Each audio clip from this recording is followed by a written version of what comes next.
I don't think I've ever learned anything from a programming class. No, I'm actually not joking. It's actually real information. And the reason why is not necessarily because the programming classes are not teaching me the stuff that is necessary, but rather it's the way they go about teaching that becomes quite an issue. And this is all right for high school classes, but it becomes increasingly more egregious when college comes into play and people are paying upwards to $30K a year to get an education and they're not learning anything that's important. Why would you go to college? First of all, to get a degree, that's pretty important. You know, you're paying upwards for $30K a year to get a degree, to hopefully get a job and then just live your life out. The other underrated part about college is connections, because after college you rarely find a space where you have people in the same age group as you doing the same thing as you, just openly having to be forced to interact with each other every single day. And that's why people often say that after college they feel like their social life is cooked, because college really is the prime space for just having social connections. And the third thing is to learn, and this varies very much on what your major is, what you're learning, and I believe this becomes particularly egregious when it comes to computer science and coding in particular. Why do I say that? It varies very much on the college you're in, what they choose to start you off with, what you actually do. And some colleges, they learn PHP in the big 2026. Yeah, in the big 2026. And some of the colleges are learning like stuff like web tech, JS, all that stuff. All the stuff that's actually going to be important, going to get you to a job, right? But the one thing that is always constant is going to be DSA just being there. The one issue with colleges is that they don't teach you how to think like a programmer. What do I mean by that? Colleges, and just like most educationally structured coding content from like courses, are more obsessed with making sure you get specific check marks, like understanding, oh wait, how do you use a linked list? How do you traverse a for loop? How do you sort a pair of lists, right? And not necessarily when you should use these tools, how you should use these tools, and why you should use these tools. And the entire thing that even caused this video crash out was because of a comp sci project I had 3 days ago. It was essentially a unit on linked lists, and the way the project was structured was, you would think they would make the project be a kind of problem that would show you what the benefits of a linked list are, right? But no, they literally just took a regular project, just said, okay, can't use a list, and just force you to use a linked list. I'm like, that's not really how you teach people. I mean, yes, these guys understand what a linked list is, but they don't understand what it's being used for. And I feel like that's what is the most important thing, because in programming, you just don't choose the most complex solution, right? You're always evaluating on whether this is the right fit for the current problem. And if you're teaching people to solve problems with the wrong tool, what are you teaching them in the first place? Another thing as a cause of this is because this makes people not like programming. For example, in my high school, we did code.org, and a lot of people, if they haven't done anything like coding related outside of school, they think that coding is just code.org. We're just moving tiles on the screen, or like we're completing this A to B task, and it's not something that is very creative at its core. Programming and software development is, you are building things. You're not just like trying to answer a question. You're evaluating systems, thinking about how these to connect, and a lot of the assignments are simplified and watered down because in order to allow them to be gradable very easily, but not actually teach the people what they need to know and spark interest in what they're doing. And that's why there is such a wide gap between the work you do at school and the work you do outside of school. And if you've asked anybody who's programmed before they got into college or was heavily into software, even in high school, they will tell you that those classes are absolutely buns because they fundamentally deviate for what it means to program. This might sound like it's not a problem. Like, okay, so what? Colleges don't teach you how to think like a programmer. Go learn how to program it yourself. But it's different when you're paying for this. People are paying upwards to $30K in the US, $40K, $100K a year for college, only to get no value on the stuff they're here to learn. And that's why I've always said continually, if you're trying to do computer science and you're trying to end up in software engineering, you need to do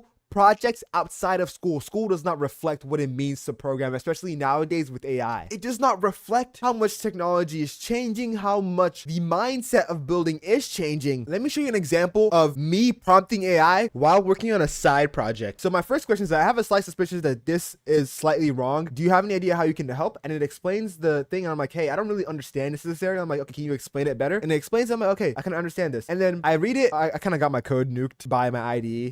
Don't worry about that. And then I have a question on the syntax on how exactly you use functions within classes in C++.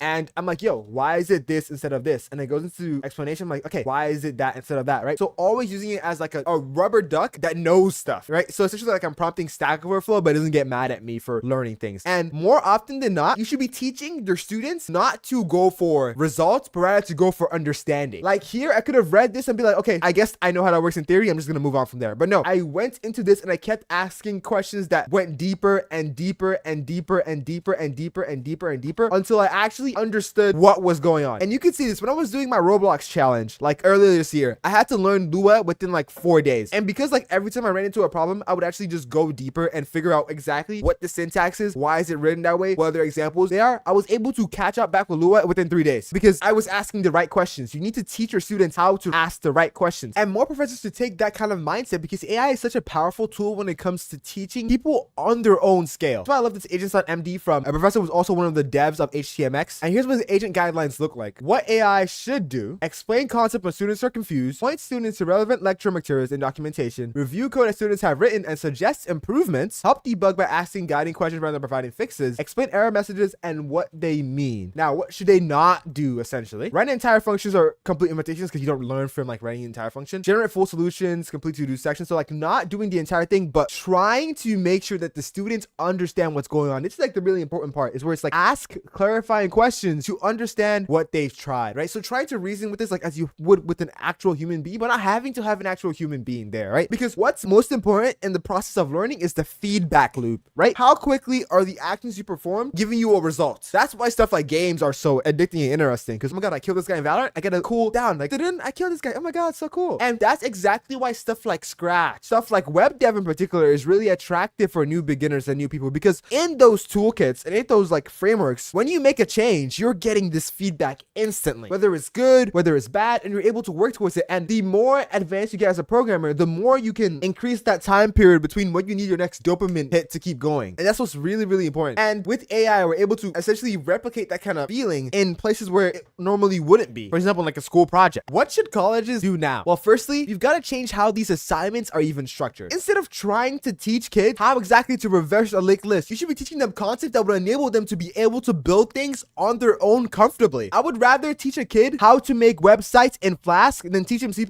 if I know it's going to motivate him to start building stuff for himself. Because that's what's really important. We need to give people the ability to have agency because that's what's really important. And that also comes as well with the projects. The projects should be a lot more freeform. And that doesn't mean you're not allowed to test the specific concepts you've taught them, but rather make sure that the projects you're actually delivering can be customized to the interests of the student. And you're probably going to say, oh my god, but that's going to be hard to grade. No, it's not. You have GPT 5.4. I'm so for real. The fact that we have better ways to automate the process mean that the assignments should become way more engaging because now you have no excuse. Now you have no excuse of saying, oh, but I'll have to review this thing but like 30 million. No, you don't. No, you don't. So as a student, what exactly should you be doing? Number one, take advantage of the fact that you are in the most prime time in your life for socializing and meeting people. Go to hackathons, talk to your peers, try to build something together because this is one of the only times in your life that you have so much time to explore and try out different things. So spend that time wisely and make sure you make good connections. Secondly, try to build something outside of just class because I know this video is probably not going to get to your professor. Things are probably not going to change. So you're going to be left alone in a world where you have to struggle and you have to get a job. So start doing projects. And that's going to become increasingly easier as you become more involved with these communities, as you just become second nature. And honestly, engage with the community. One thing that kept my passion going while I was in high school was because I was watching people like Linus Tech Tips, Theo, Primeagen, and connecting with those people in that community made me feel like I was understood and that I loved what I was doing, especially because of the fact that none of the comp sci classes in my high school were at my level. I was like way above all of that, right? And so without that, the class wouldn't have been interesting at all. Yeah, so many people to nerd out with. I literally wrote about this in my college essay. They asked me, what's the reason why you want to go to college? My idealized expression of what college was a place where everybody liked the same things that I liked. For example, in the comp sci major or whatever, everybody in class was excited to build, and it would just be like a fun community to just talk about programming with people and just like really nerd out. And when I came to college, I began to find that that's not really the case. Of course, there's a small subset of people that are still like connected and you're able to nerd out with, but a large majority of the people there are just living in peaceful mode, right? And it's not because, oh, it's their fault, but I think it's primarily because of the educational system. It doesn't teach people to be excited about this. The chances are, if you learn how to program from just taking classes in high school, you would not be excited with it at all. And if you didn't spend any time outside of class, you would not be excited with it at all because you had no idea what exactly this entailed, right? You're thinking, oh my god, I'm just dragging stuff in freaking code.org and I'm making a freaking print out list that's never gonna help me actually in my life. But the moment school starts switching from trying to give people a freaking packet, yo, it's crazy to say, but trying to give people a freaking packet, yo, is when the excitement and the drive for programming is gonna go way up because we start realizing, how can I do this? And that's what I feel like is really, really important. So yeah, good luck to all of the unemployed unks. Not really the unks, but unemployed youths out there. And yeah, that's pretty much that for this video.